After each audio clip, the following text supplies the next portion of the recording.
How to turn off the Snapchat notification. To do that, first of all, make sure that your Snapchat is installed and updated to its latest version so that the new features will be shown in your Snapchat. To do that, you can simply go on the Google Play Store and update and install your Snapchat. After you do that, you can normally open your Snapchat. After you open your Snapchat, you will now see the interface like this. After you see the interface like this, on the top left corner, you will see your profile. And when you tap on your profile, you will again go through an interface like this.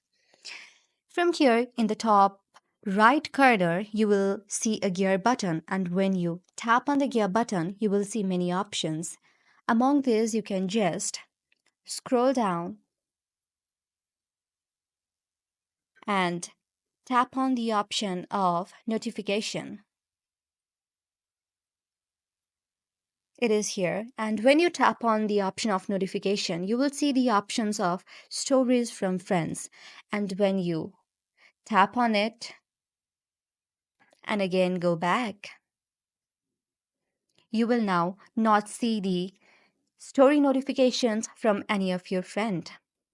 Again, if you want to select certain friends whose story you want to see, but some friends which story you don't want to see, then you can select the friends of stories which you don't want to see.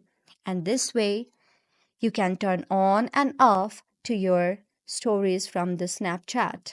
I hope this video helped you. If you like our video, please to subscribe our channel.